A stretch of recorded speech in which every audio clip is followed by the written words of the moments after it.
Hello hello hello.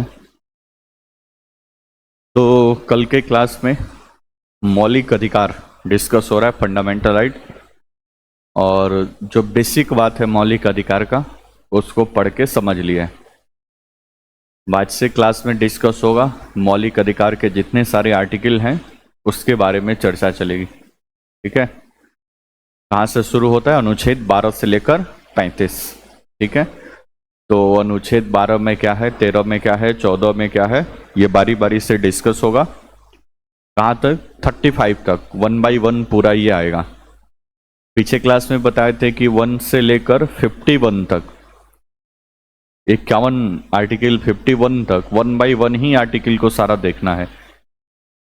ठीक है। उसके बाद से बाकी जो आर्टिकल है उसमें से जो जरूरत है वो बारी बारी से एक दुका आएगा। ठीक है। तो अनुच्छेद 12 से कहानी शुरुआत होगी।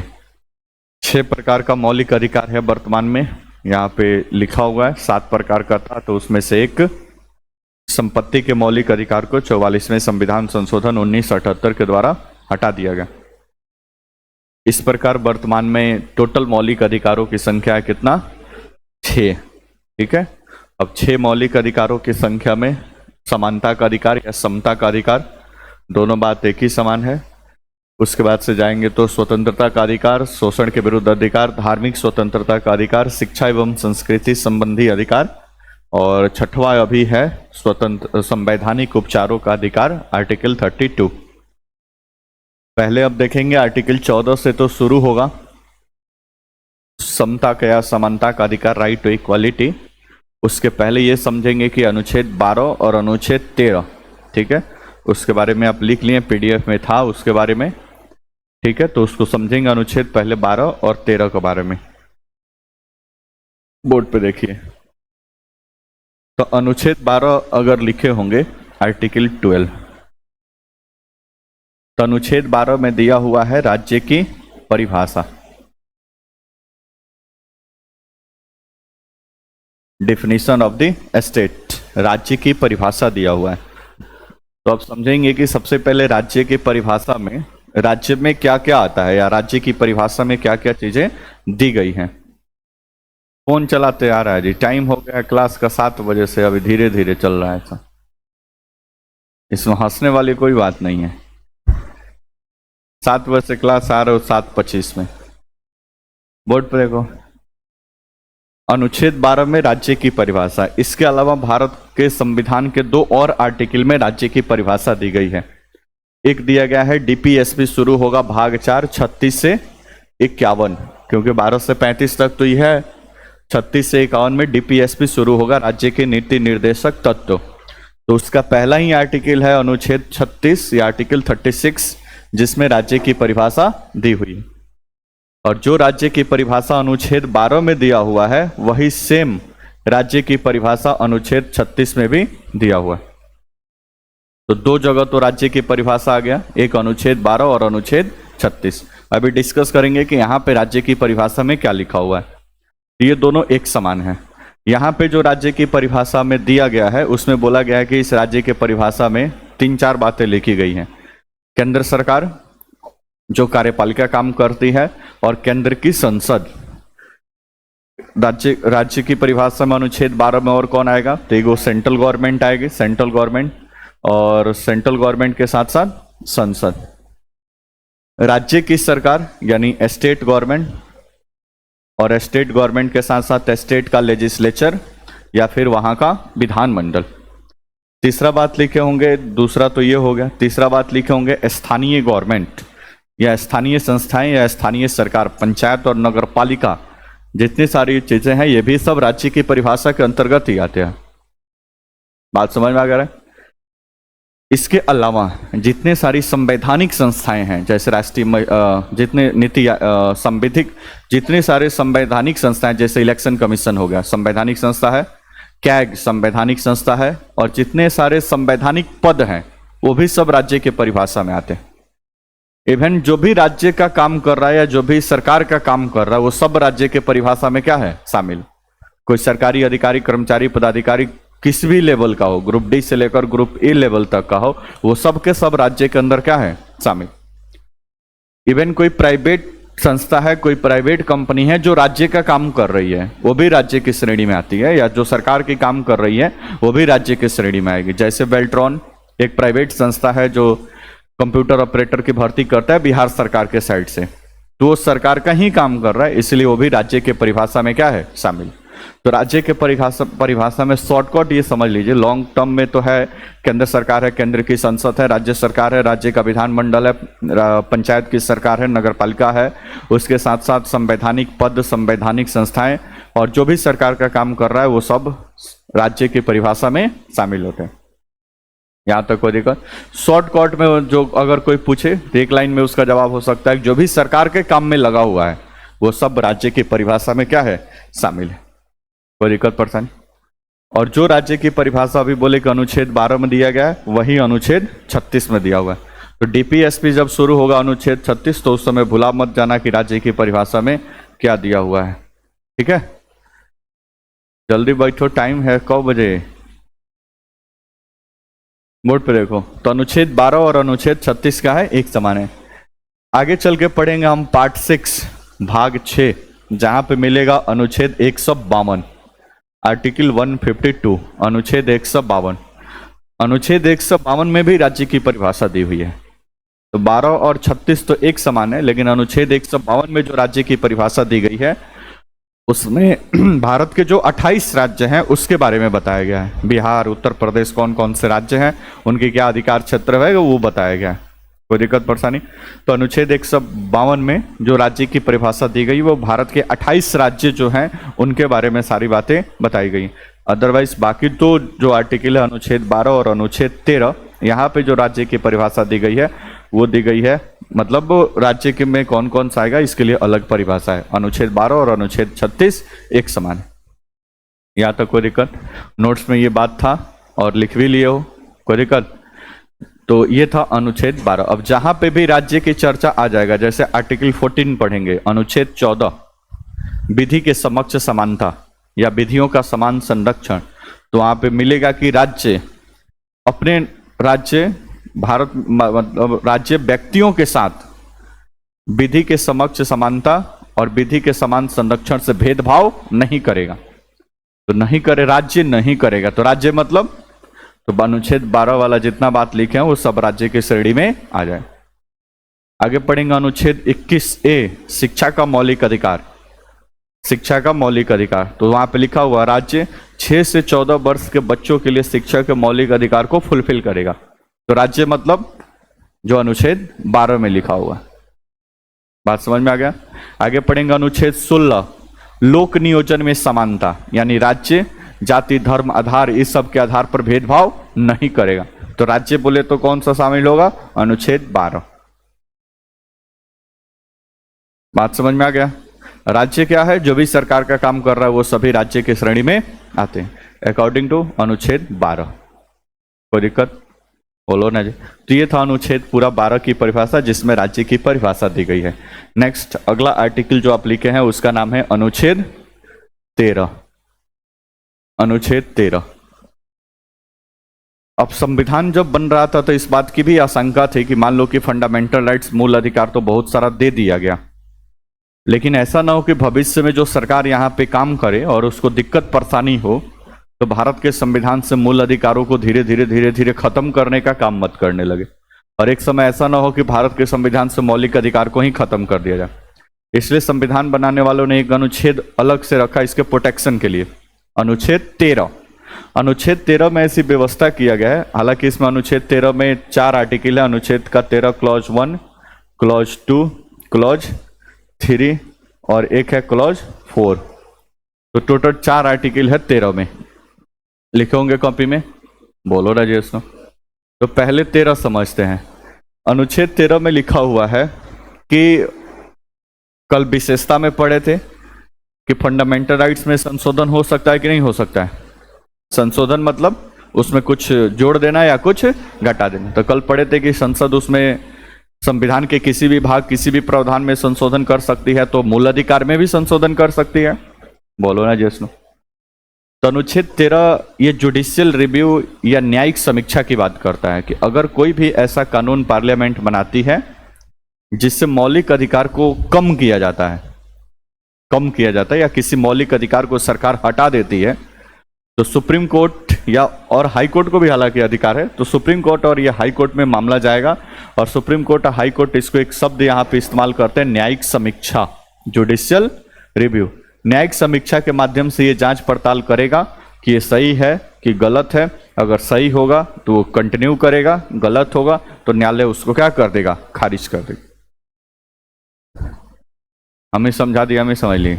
कहने का मतलब फंडामेंटल राइट्स के जो 12 से 35 तक तो व्यवस्था दी गई है, अगर सरकार उसमें संशोधन करके कुछ परिवर्तन करती है, कुछ चीजों को हटाती है या कुछ चीजों को जोड़ती है, तो इसकी न्यायिक समीक्षा होगी। न्यायिक समीक्षा इन द सेंस कि ये मामला सुप्रीम कोर्ट हाई कोर्ट में जाएगा और सुप्रीम कोर्ट हाई कोर्ट देखेगा कि ये हमारे मौलिक अधिकार का जो बेसिक स्ट्रक्चर है या हमारा संविधान का जो बेसिक स्ट्रक्चर है उसका उल्लंघन कर रहा है कि नहीं कर रहा है।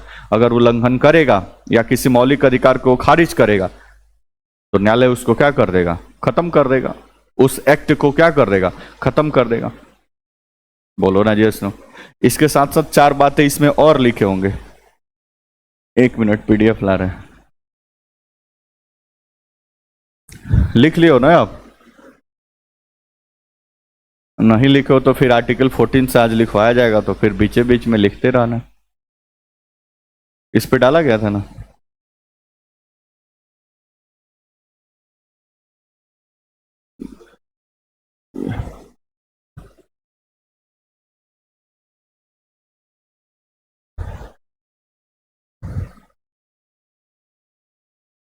अनुच्छेद कितना, 13।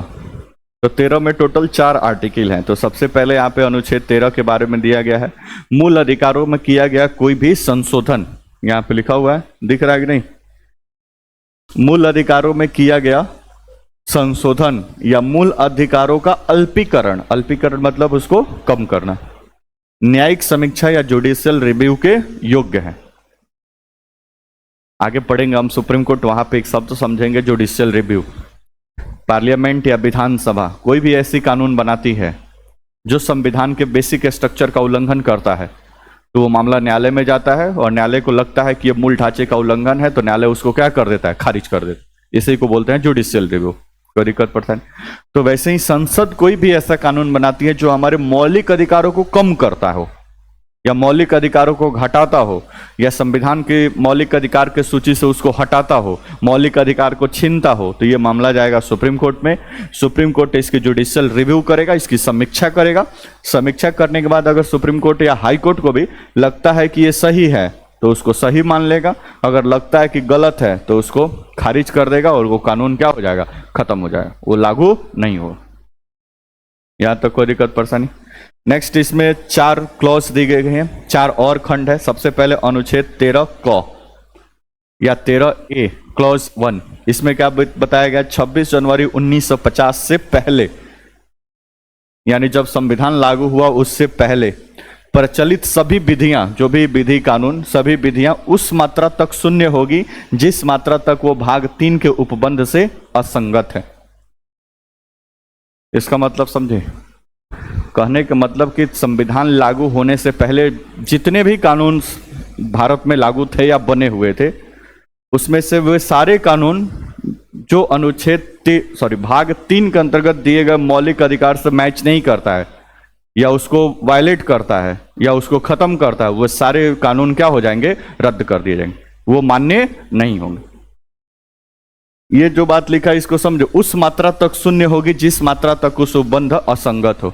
मान लीजिए कि एक कानून बना और उस कानून में 5 बातें लिखी गई हैं, कोई कानून बना जिसमें 5 बातें लिखी गई है, उसी का 2 बात ही ऐसा है जो मौलिक अधिकार को खत्म करता है या उससे असंगत है, असंगत मतलब उसे मैच नहीं करता, बाकी 3 ठीक है, तो उस मात्रा तक वो खारिज होगा जिस मात्रा तक वो क्या है, असंगत है।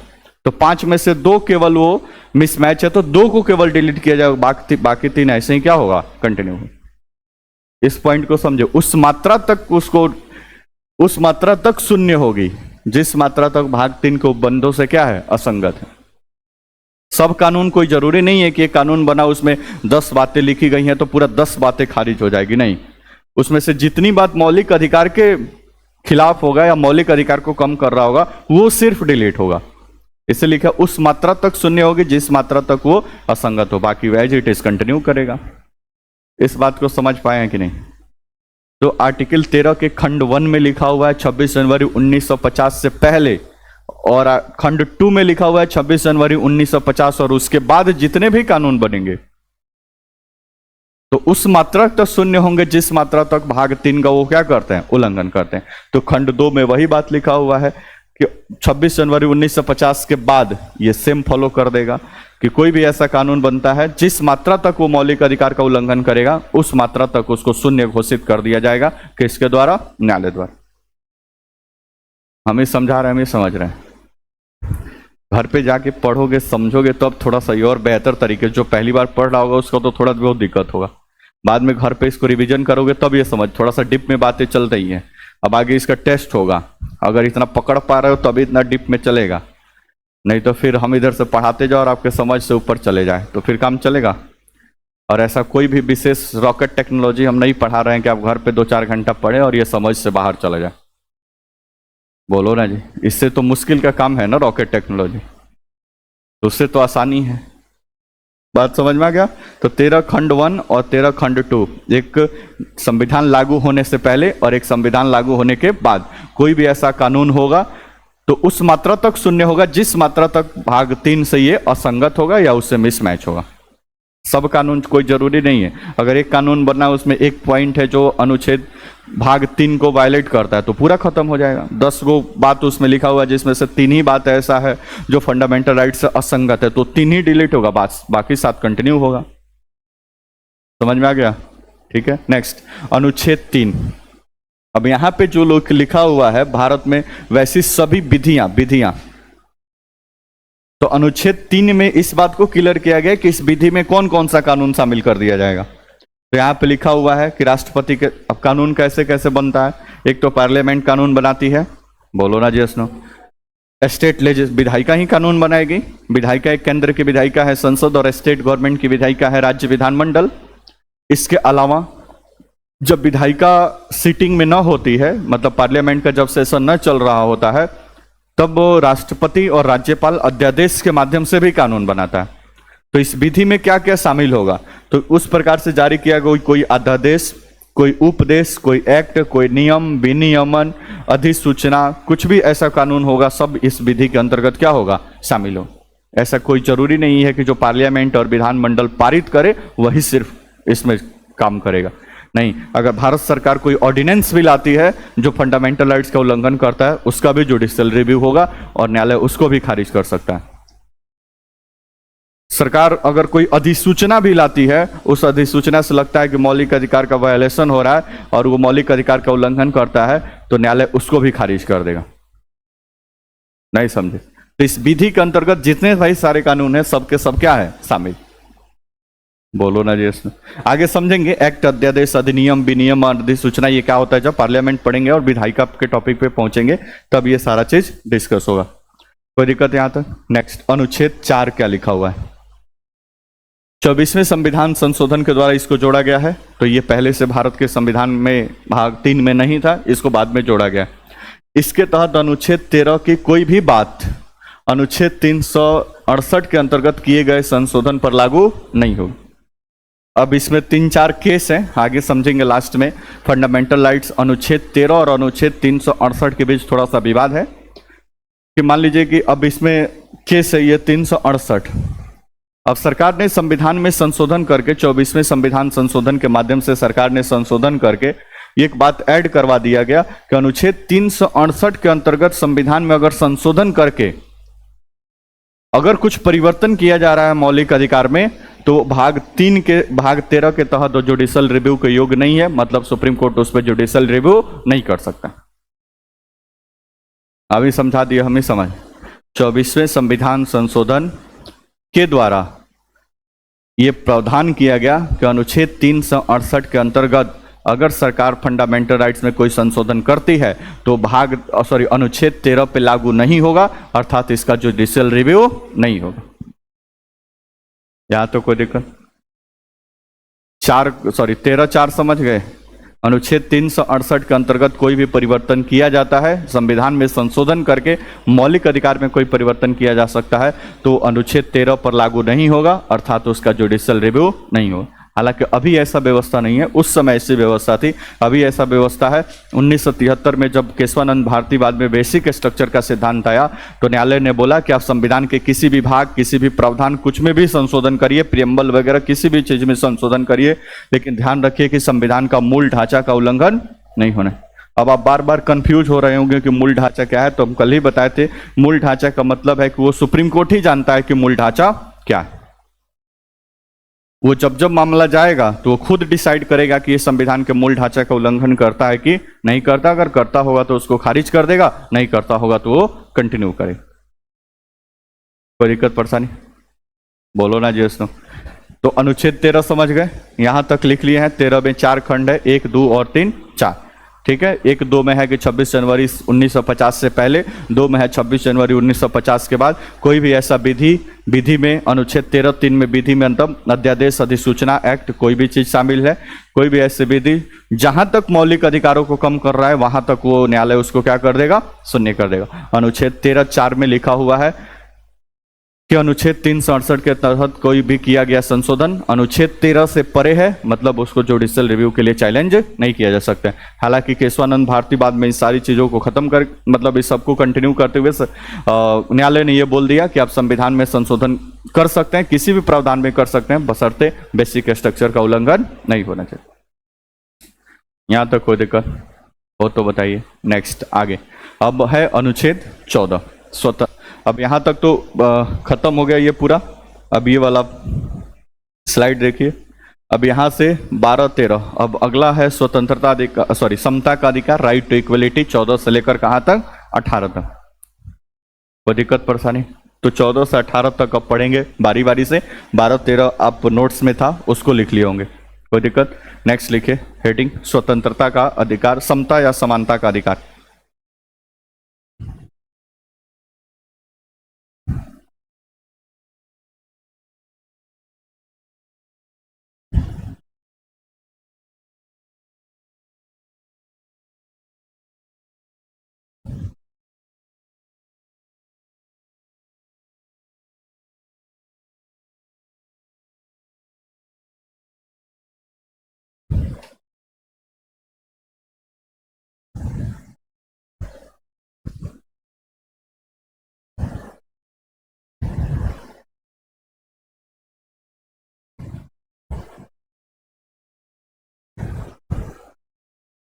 राइट टू इक्वलिटी, समता या समानता का अधिकार, अनुच्छेद 14 से लेकर 18।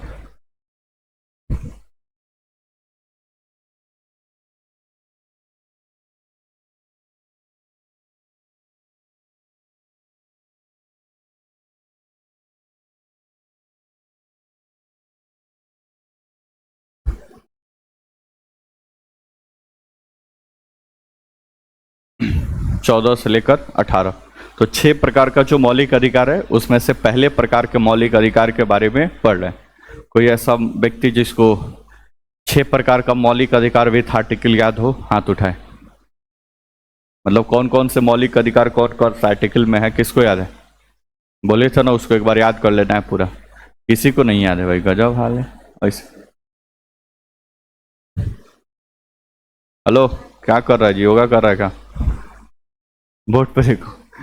तो अब लिखेंगे हम, हेलो बोर्ड पे देखो, समता या समानता का अधिकार, यानी अनुच्छेद 14 से लेकर 18 तक में, 14, 15, 16, 17, 18, ये जो 5 आर्टिकल पढ़ेंगे, इस पांचों आर्टिकल का निष्कर्ष एक ही होगा कि इन सारे पांचों आर्टिकल के माध्यम से मतलब समानता लाने का प्रयास किया जाएगा, समानता लाने का प्रयास किया जाएगा। कोई दिक्कत परेशानी? तो लिखिए इसमें से पहला अनुच्छेद 14, आर्टिकल 14, 14, अनुच्छेद 14।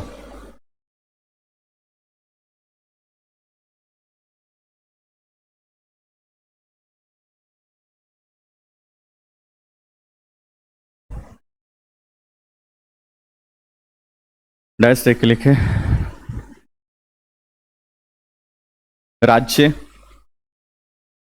राज्य राज्य समझ रहे हो? अनुच्छेद 12 राज्य कमा राज्य कमा देख लिखे भारत में व्यक्तियों के साथ भारत में व्यक्तियों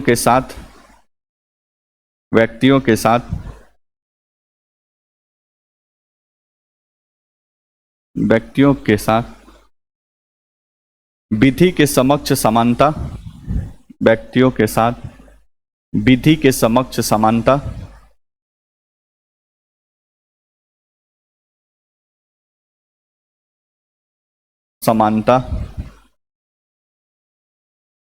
विधि के समक्ष समानता तथा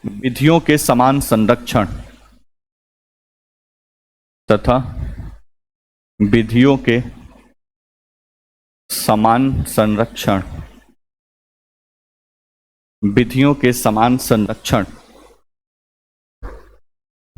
से वंचित नहीं करेगा। विधियों के समान संरक्षण से वंचित नहीं करेगा।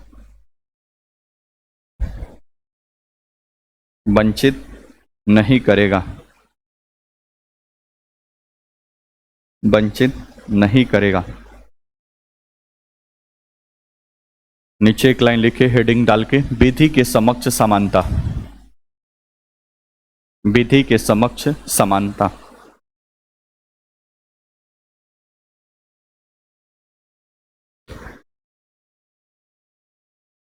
डैश से एक लाइन लिखिए, विधि के समक्ष समानता।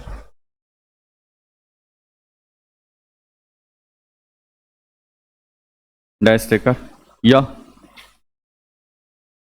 यूके यूनाइटेड किंगडम ब्रिटेन से लिया गया है। यह यूके से लिया गया है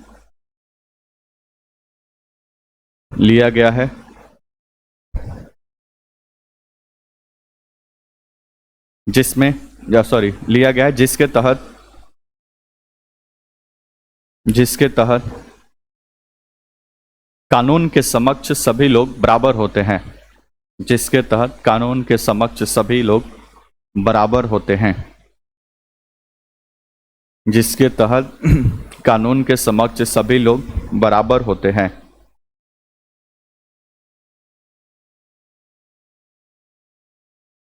बराबर होते हैं। दूसरा लिखिए, कानून के समान संरक्षण या विधियों का समान संरक्षण।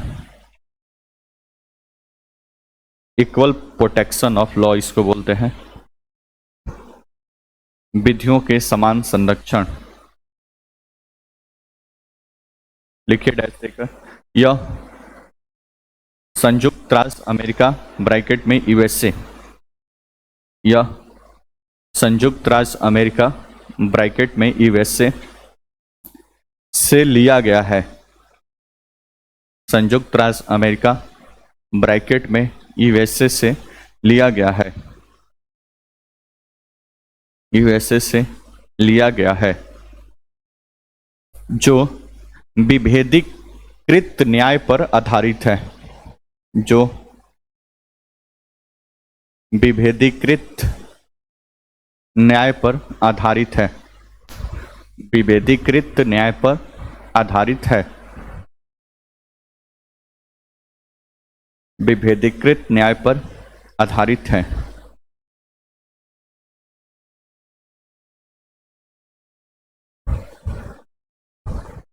न्याय पर आधारित है।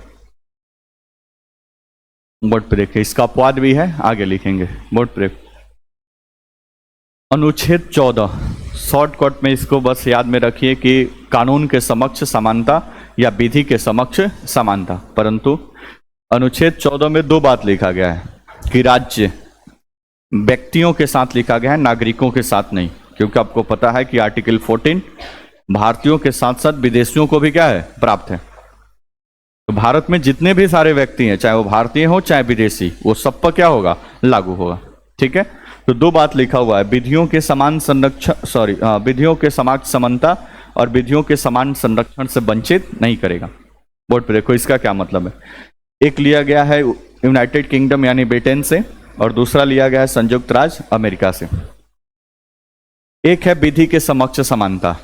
इसके तहत जब भी न्याय किया जाता है तो इसमें यह नहीं देखा जाता है कि कौन गरीब है, कौन अमीर है, कौन किसान है, कौन बाहुबली है, कौन SC ST से है, कौन महिला है। इसमें कोई इस तरह से विभेद नहीं होगा।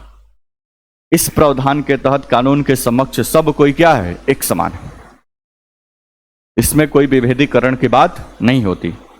कानून के समक्ष समानता, इसी को सामान्यतः रूल ऑफ द लॉ या विधि का शासन भी कहा जाता है। ऊपर से जा रहा है, बोलो ना जी सुनो। दिमाग को एकदम बढ़िया से, एकदम फ्रेश माइंड से इसको समझो। सुबह योगा वोगा करके थोड़ा सा बढ़िया से दिमाग को मेडिटेशन वगैरह करके एकदम फ्रेश रख। ऐसा ही झिलमिलाते रहोगे सब तो कैसे काम चलेगा। बोलो ना जी सुनो।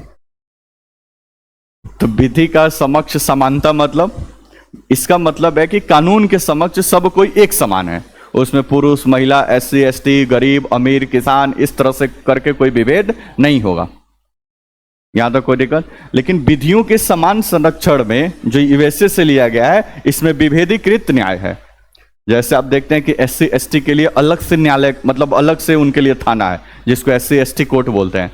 महिलाओं के लिए अलग से थाना है, उनके लिए कुछ अलग से कानून बना हुआ है। मातृत्व अवकाश से संबंधित कानून बना हुआ है कि जो भी सरकारी नौकरी में है वो प्रेग्नेंट वीमेन को 9 महीने की छुट्टी दी जाएगी, वो पैसा भी उसका मिलता है। लेकिन पुरुष को तो नहीं ऐसा कोई व्यवस्था है। 15 दिन का, बिहार सरकार 15 दिन का व्यवस्था की है हालांकि देखभाल के लिए, तो उस तरह से छूट दिया गया है। तब पुरुष ये नहीं कहेंगे कानून के समक्ष समानता, हमको भी उतने दिन की छुट्टी चाहिए। बोलो ना जी सुनो। SC ST के लिए अलग से मतलब वो सब बना हुआ है सिस्टम के, उनका अलग से मतलब प्रोसीजर है सब केस की सुनवाई को लेकर। तो ये सब किसके अंदर, जो भी विभेदीकृत होगा, किसी खास वर्ग के लिए कोई खास कानून है तो ये सब किस में चला जाएगा, विधियों के समान संरक्षण। लेकिन विधि के समक्ष समानता मतलब सब कोई क्या होगा, इक्वल। महाभारत के एक सीन है कि 4 लोग कोई जुर्म करते हैं, कोई मतलब एक व्यक्ति की हत्या कर देते हैं, तो चारों लोग दरबार में लाए जाते हैं। चारों लोग दरबार में लाए जाते हैं, वहां पे धृतराष्ट्र बैठे रहते हैं। तो धृतराष्ट्र बैठे रहते हैं तो उनको अब न्याय करना होता है कि इन चारों लोगों को क्या सजा दी जाए। तो न्याय करने से पहले वो न्याय करने का मौका मिलता है पहले उनके पुत्र कौन थे भाई, दुर्योधन को, कि बताइए इन लोगों को क्या सजा दिया जाए। तो एक लाइन में वो तो दिमाग का वैसे ही पैदल वो रहता है, कुछ भी सोचता बिना ऐसे ही कुछ भी। तो एक लाइन में वो जवाब देता है, इसमें सोचना क्या है, चारों लोगों ने मिलकर किसी व्यक्ति की हत्या की है, चारों लोगों को फांसी की सजा, इनको भी मौत की सजा दे दी जाए। तो ये क्या हुआ, विधि के समक्ष समानता। बात समझ में आ गया, सबके लिए एक व्यवस्था लागू है। लेकिन यही बात युधिष्ठिर से पूछा गया कि आप इससे सहमत रखते हैं, तो वो बोले कि नहीं, हम इससे सहमत नहीं रखते हैं। तो उन्होंने पूछा कि युधिष्ठिर ने बोला कि इनके वर्ण पूछा जाए, कौन कौन से वर्ण के हैं। तो फिर दुर्योधन बोला भाई वर्ण क्यों पूछना है, इसमें जुर्म किए हैं सजा मिलना चाहिए। नहीं तो उनको वर्ण पूछा गया, एक ब्राह्मण थे, एक क्षत्रिय थे, एक वैश्य थे और एक शूद्र थे। तो फिर युधिष्ठिर ने बोला कि नहीं, इन चारों के लिए सजा अलग अलग होगी। ब्राह्मण सबसे इसमें पढ़ा लिखा आदमी था, इसको सबसे ज्यादा उम्र कैद की सजा दी जाएगी, यह आजीवन जेल में रहेगा। क्षत्रिय उससे कम पढ़ा लिखा था, इसके काम था उसको बचाना, यह भी हत्या में शामिल था, उससे कम, इसको 16 वर्ष की सजा दी जाएगी। वैश्य उससे कम पढ़ा लिखा था, उसको 8 वर्ष की सजा दी जाएगी। शूद्र कम पढ़ा लिखा मतलब उस समय के हिसाब से कम पढ़ा, इसको 4 वर्ष की सजा दी जाएगी। ये कौन सा न्याय हुआ, विधियों का समान संरक्षण, विभेदीकृत न्याय। किस मतलब समान परिस्थिति में समान न्याय दिया जाएगा। हमें समझा दिया, हमें समझ लीजिए। तो आर्टिकल 14 भारत के संविधान में दोनों व्यवस्था करता है, कानून के समक्ष समानता भी है, लेकिन किसी विशेष मामलों में ये विधियों के समान संरक्षण, विभेदीकृत न्याय के भी काम, बच्चों के लिए कोई अलग से कानून बना, महिला के लिए कोई अलग से कानून बना, पुरुष के लिए भी कोई अलग से कानून बना, कुछ ऐसा अलग से अलग कानून बनता है। तो वहां पे चूंकि भारत के संविधान में विधियों का समान संरक्षण का भी व्यवस्था लागू है, इसलिए वहां पे आप क्लेम नहीं कर सकते कि ये विधि के समक्ष समानता का क्या है, उल्लंघन। बुझाया? तो कहने का मतलब यहां पे दोनों है। अधिकांश मामलों में कानून के समक्ष सब कोई क्या है, एक समान है। अब वो ये मत समझ लेना कि सर अमीर आदमी तो जल्दी अपना केस सलटवा लेता है और गरीब, वो दूसरी बात है, वो सब दूसरा लोचा है, वो संविधान का लोचा नहीं है। वो प्रैक्टिकली जो इशू है वो अलग बात है, लेकिन विधि के समक्ष या कानून के समक्ष सबको इक्वल। लेकिन किसी किसी मामले में अगर सरकार को लगता है, राज्य को ऐसा लगता है, तो विभेदीकृत न्याय या फिर विधियों के समान संरक्षण के प्रावधान भी लागू है। जैसे महिलाओं के लिए बना अलग अलग प्रकार का कानून, बोलो ना जयस में, बच्चों के लिए बना कोई अलग अलग प्रकार का कानून, ये सब विधियों के समान संरक्षण के तहत लागू।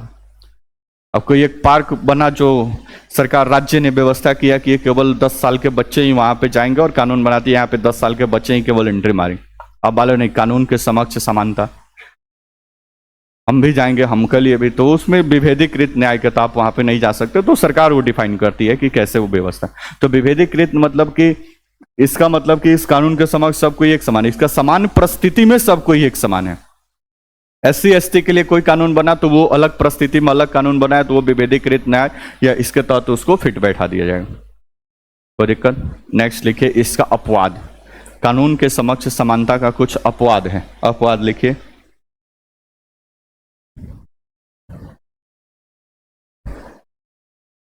अपवाद, अपवाद में पहला लिखिए राष्ट्रपति और राज्यपाल।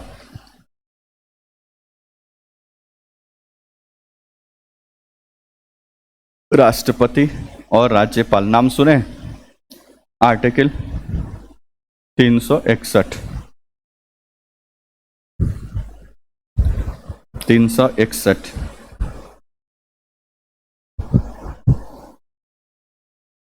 361 बोर्ड पर देखो, नीचे लिखिए ए पद के दायित्व से संबंधित विषय के लिए, नीचे ए लिख रहे हैं, पद के दायित्व से संबंधित विषय के लिए, पद के दायित्व से संबंधित निर्णय के लिए, पद के दायित्व से संबंधित निर्णय के लिए, निर्णय के लिए किसी भी न्यायालय में, किसी भी न्यायालय में, किसी भी न्यायालय में आजीवन कोई कार्यवाही, आजीवन कोई कार्यवाही नहीं होगी।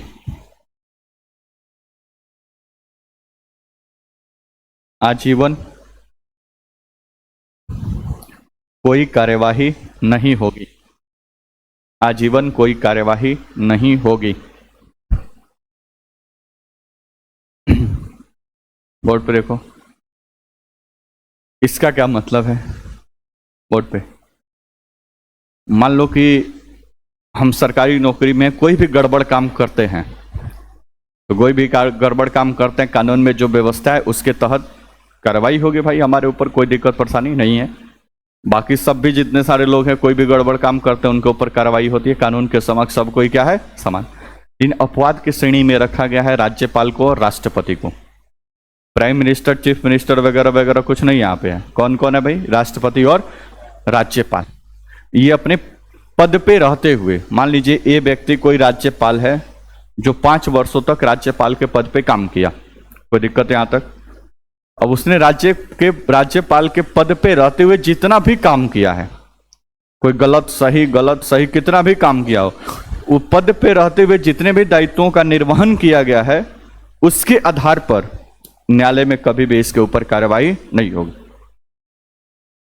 इसको इस बात का छूट दिया गया है। राष्ट्रपति अपना जितना भी काम करता है 5 वर्ष के अंतर्गत, दोबारा रहे तो 10 वर्ष के अंतर्गत, उसकी कार्रवाई को लेकर, कोई भी काम करे उसके कार्रवाई को लेकर वो जिम्मेदार नहीं है और न्यायालय में उसके ऊपर कार्रवाई नहीं की जाएगी। अब ऐसा इसलिए भी बनाया गया है कि राष्ट्रपति अपना जितना भी काम करता है, आर्टिकल 74, प्रधानमंत्री और मंत्रिपरिषद के सलाह से। राज्यपाल अपना जितना भी काम करता है वो भी सब मुख्यमंत्री और मंत्रिपरिषद के सलाह। तो अपवाद में पहला राष्ट्रपति और राज्यपाल, अनुच्छेद 361 में पहला बात ये लिखा हुआ है, वो पद पे रहते हुए जितना भी काम करेंगे उस काम के लिए वो कभी जिम्मेदार नहीं होंगे और न्यायालय में कभी भी उनके ऊपर कार्रवाई नहीं की जाएगी। दूसरा बी पॉइंट लिखिए, बी पॉइंट, कार्यकाल के दौरान, कार्यकाल के दौरान, कार्यकाल के दौरान आपराधिक मामले में कार्यकाल के दौरान, आपराधिक मामले में, आपराधिक मामले में कार्यकाल के दौरान, आपराधिक मामले में, आपराधिक मामले में, आपराधिक मामले में किसी भी न्यायालय में कोई कार्रवाई नहीं की जा सकती है। किसी भी न्यायालय में कोई कार्रवाई नहीं की जा सकती है।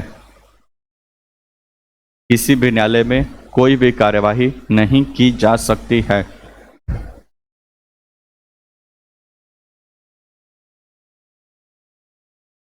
एक सी पॉइंट भी लिखिए, फिर समझाते हैं दोनों। सी पॉइंट लिखिए।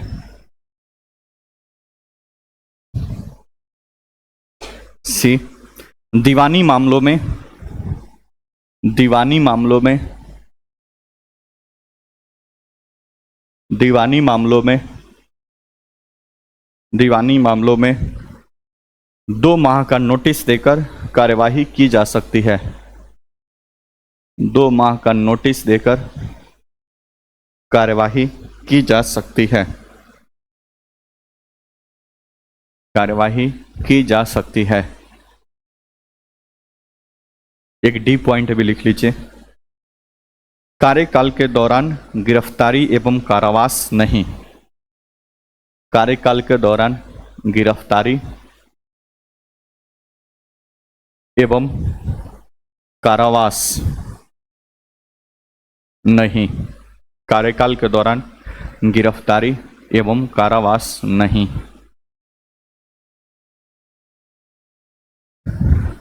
बोर्ड पे देखिए, बोर्ड पे।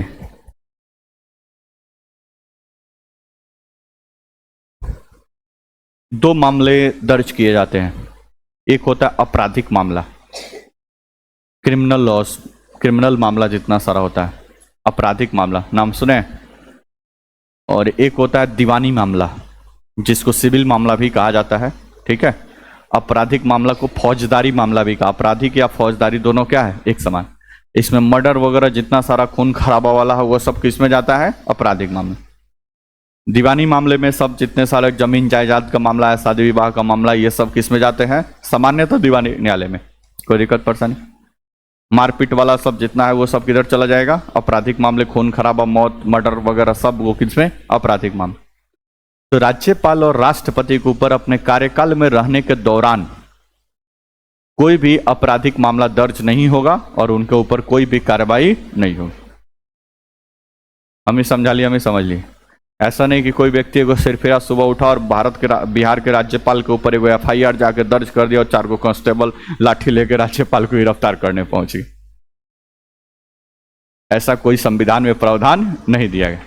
अब आप कानून के समक्ष समानता नहीं, अपवाद की श्रेणी में रखे गए। किस मामले में भाई, आपराधिक मामले में उनके ऊपर कोई भी कार्रवाई नहीं की जाएगी जब तक वो अपने कार्यकाल में बने रहेंगे। कोई दिक्कत। सिविल मामले में या दीवानी मामलों में कार्रवाई की जाएगी, पूछताछ वगैरह किया जा सकता है, लेकिन उसके पहले 2 माह पहले नोटिस देना पड़ेगा।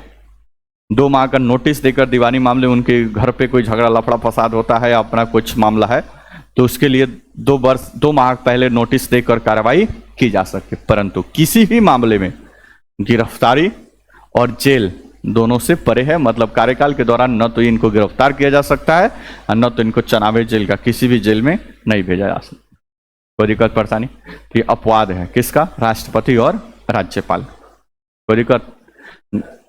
हाँ, पूछताछ के लिए दीवानी मामले में वो भी 2 महीना पहले नोटिस देना पड़ेगा। ही नहीं जा आज FIR लॉज हुआ और सुबह पहुंच गए का ये पूछताछ करना है, ऐसा कोई व्यवस्था नहीं। कोई दिक्कत। अच्छा, ये सब मामले में हम चीफ मिनिस्टर, प्राइम मिनिस्टर ये सबको लिख रहे हैं, नहीं। चीफ मिनिस्टर को तो कभी भी बुलाया जा, केजरीवाल जब CM थे तो जब उनका भ्रष्टाचार तो जब भी मर्जी तभी बुलाया जा रहा था। ठीक है, तो ये केवल राज्यपाल और राष्ट्रपति के लिए। नेक्स्ट लिखिए, दूसरा पॉइंट, सांसदों एवं विधायकों को प्राप्त विशेषाधिकार। दूसरा पॉइंट, सांसदों एवं विधायकों को प्राप्त विशेषाधिकार।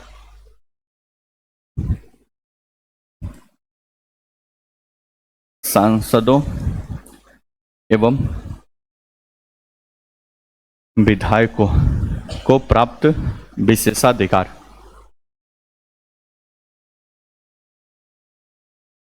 विशेषाधिकार।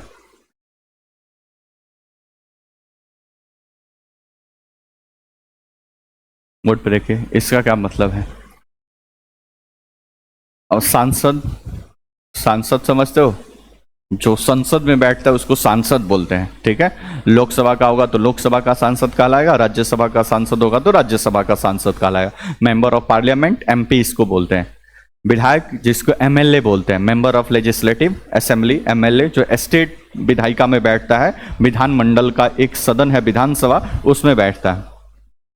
तो जब भी विधानसभा की कार्रवाई चल रही हो या संसद की कार्रवाई चल रही हो और उस कार्रवाई के दौरान विधायकों और सांसदों के द्वारा वहां पे, जैसे आर्टिकल 105 है, सांसदों को बोलने का अधिकार, वहां पे पूरी तरह से अधिकार मिला हुआ पार्लियामेंट में, तो वहां पे अपने सदन में बोलने के तहत कुछ भी गड़बड़ सरबड़ बोलते हैं तो संसद की कार्रवाई के समय उनके द्वारा बोला गया कोई भी वाक्य के कारण उनके ऊपर कोई भी कार्रवाई नहीं की जाएगी।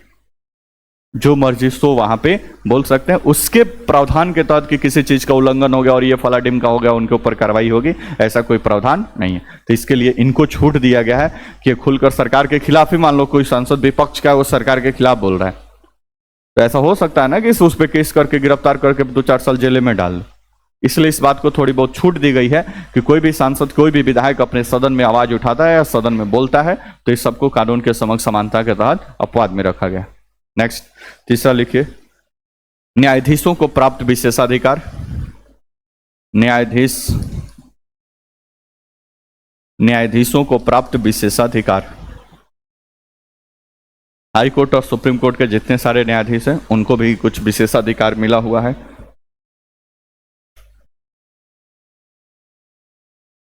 न्यायाधीशों को प्राप्त विशेषाधिकार। नेक्स्ट, चौथा लिख दीजिए, कूटनीतिज्ञों को प्राप्त विशेषाधिकार। भारत के कूटनीतिज्ञों को,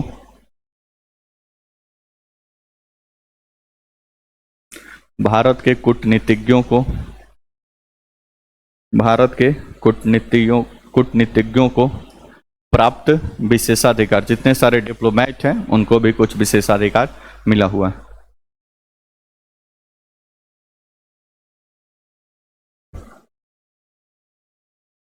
पूर्ण विराम। ये था पूरा आर्टिकल 14 या अनुच्छेद 14। कोई दिक्कत परेशानी? नेक्स्ट, अगला हेडिंग डालिए, अनुच्छेद 15।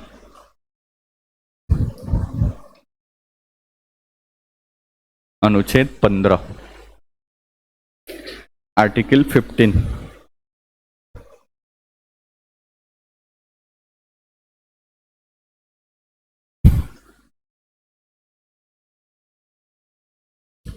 बोर्ड पे देखिए, अब अनुच्छेद 15 के तहत 5 क्लॉज दिए गए हैं, ठीक है। अनुच्छेद 15(1), 15(2), 15(3), 15(4), 15(5), 15(6), ठीक है। टोटल 6 आर्टिकल है ये, जिसमें 2 के अंतर्गत अधिकार की बात की गई है। कौन कौन से मौलिक अधिकार क्या होंगे, ये 2 के तहत बात की गई है। बाकी 4 के तहत अपवाद की बात की गई है, अपवाद की। कोई दिक्कत यहां तक? ठीक है, तो पहले लिखिए अनुच्छेद 15(1) डैश तक लिखिए,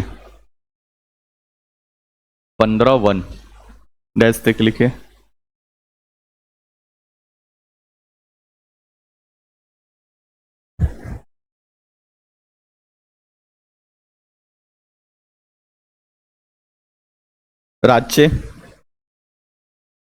राज्य अपने नागरिकों के साथ, ध्यान रखना है, अपने नागरिकों के साथ, मतलब ये सिर्फ भारतीयों को प्राप्त है, पता ही होगा आपको।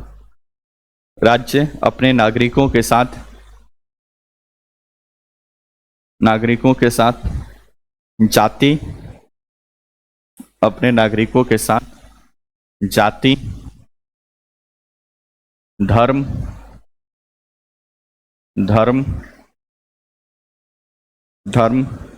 वंश या नस्ल, इसको बोलते हैं वंश, लिंग एवं जन्म स्थान, एवं जन्म स्थान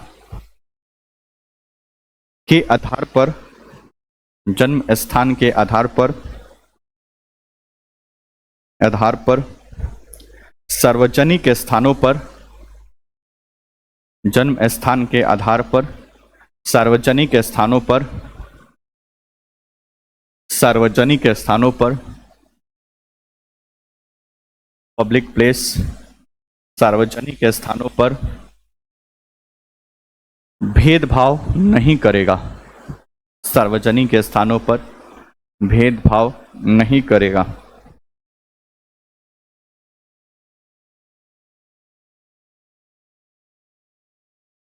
नहीं करेगा। बोर्ड पे देखिए, पढ़, इसमें 5 बातें लिखी गई है। निवास स्थान नहीं लिखा गया, जन्म स्थान के आधार पे, ठीक है। तो 5 बातें दिमाग में रखनी है कि राज्य अपने नागरिकों के साथ, राज्य मतलब केंद्र सरकार, संसद, राज्य सरकार, विधानमंडल, पंचायत, नगर पालिका, कोई भी जो सरकार का काम कर रहा है सब राज्य की श्रेणी में आते हैं, कोई दिक्कत। तो जाति, धर्म, वंश, लिंग एवं जन्म स्थान के आधार पर कोई भी भेदभाव नहीं किया जाएगा, कोई दिक्कत। जैसे कल एक एग्जाम्पल बताए थे कि वो महाराष्ट्र में एक मंदिर वाला शनि सिंगापुर का मंदिर का केस हम बताए थे, जहां पे एक मंदिर था जो है तो सार्वजनिक स्थान ही है, बोलो ना जैसे। अब कोई सार्वजनिक स्थान किसको बोलते हैं? जो किसी के नाम पे नहीं है, जैसे ये बिल्डिंग है तो किसी के नाम पे है, इसके बाहर निकलेंगे रोड किसी के नाम पे नहीं है तो क्या है? सार्वजनिक स्थान। मिंज स्टेडियम किसी के नाम पे नहीं है तो सरकार का है, सार्वजनिक है। तो जो भी किसी भी पर्सन के नाम पे नहीं है, मतलब जो सरकारी है वो क्या है? सार्वजनिक है। यहां तक कोई दिक्कत परेशानी? तो राज्य अपने नागरिकों के साथ सार्वजनिक स्थानों पर कोई भेदभाव नहीं करेगा। किस आधार पे? जाति के आधार पे, धर्म के आधार पे, वंश के आधार पे, लिंग के आधार पे, जन्म स्थान के आधार। अब ये जो शनि सिंगापुर का मंदिर था, इसके गर्भगृह में यहाँ के पुजारियों ने बोला कि महिलाओं का एंट्री बंद कर दिया। सार्वजनिक स्थानों पर किसके आधार पर भेदभाव हो रहा है? लिंग के आधार पर भेदभाव हो रहा है। यहाँ पे सिर्फ पुरुष जाएंगे और महिलाएं नहीं जाएंगे। मामला पहुंचा, आपको पता है कि मौलिक अधिकार का अब क्या हुआ? उल्लंघन। अब मौलिक अधिकार का उल्लंघन होगा तो आर्टिकल 2 to 6 आप जा सकते हैं हाई कोर्ट, और हाई कोर्ट नहीं जाने का मन है तो आर्टिकल 32 आप डायरेक्ट पहुंच जाइए कहां पे? सुप्रीम कोर्ट, सर्वोच्च न्यायालय।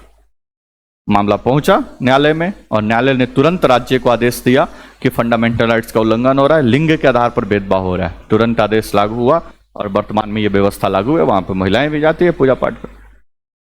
कोई दिक्कत हो तो बताइए। तो कोई भी सार्वजनिक स्थान पर जाति, धर्म और इस सब के आधार पर कोई भी भेदभाव नहीं किया जाएगा। आर्टिकल 51A, ठीक है, ये राज्य के आधार पर लागू है। नेक्स्ट लिखिए आर्टिकल 15(2)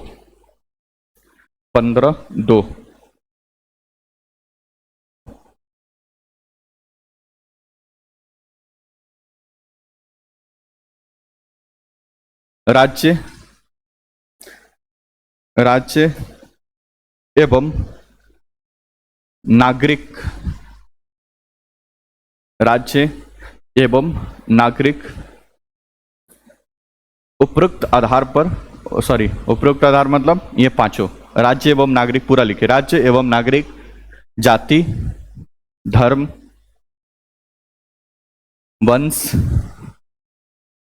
लिंग एवं जन्म स्थान के आधार पर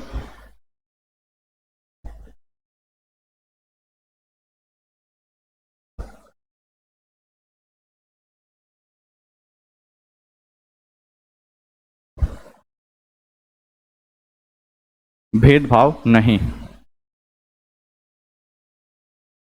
भेदभाव नहीं। बोर्ड पे देखो, अब इसका क्या मतलब है? आर्टिकल 1 राज्य के लिए है कि राज्य भेदभाव नहीं करेगा, ठीक है।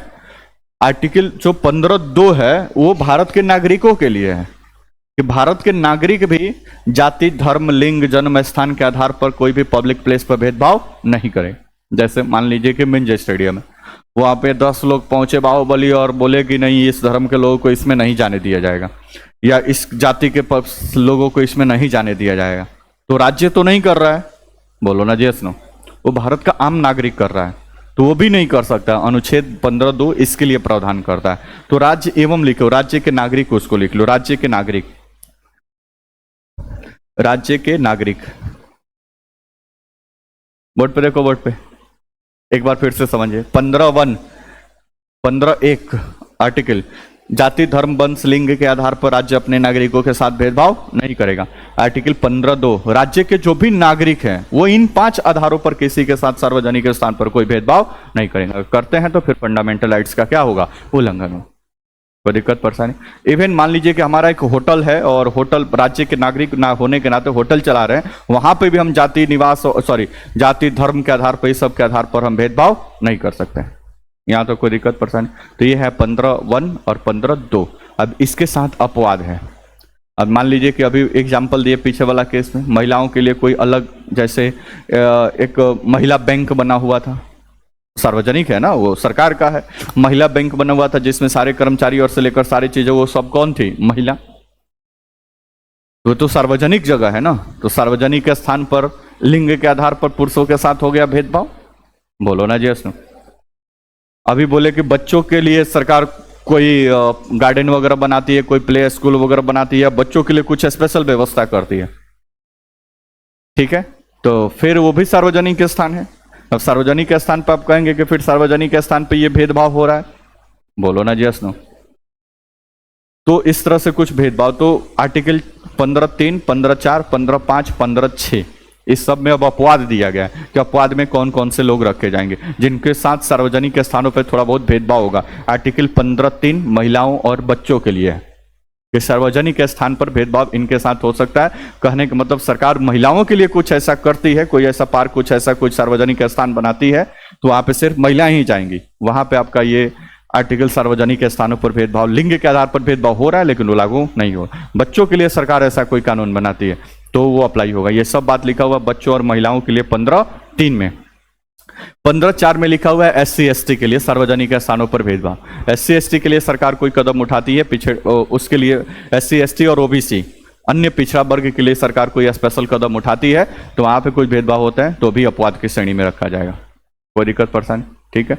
आगे 15(5) और 15(6) भी है जिसकी चर्चा अब आगे कल कंटिन्यू रहेगा। कोई दिक्कत परेशानी, तो इसको पढ़ के रिवीजन करके प्रीवियस ईयर क्वेश्चंस आप देखते रहिएगा और प्रक्रिया अब आगे बढ़ेगा। 15, 4, 5, 6 आगे पढ़ेंगे, आर्टिकल 16, 17 और 18 आगे कंटिन्यू करेगा। कोई दिक्कत, नो दिक्कत। धन्यवाद।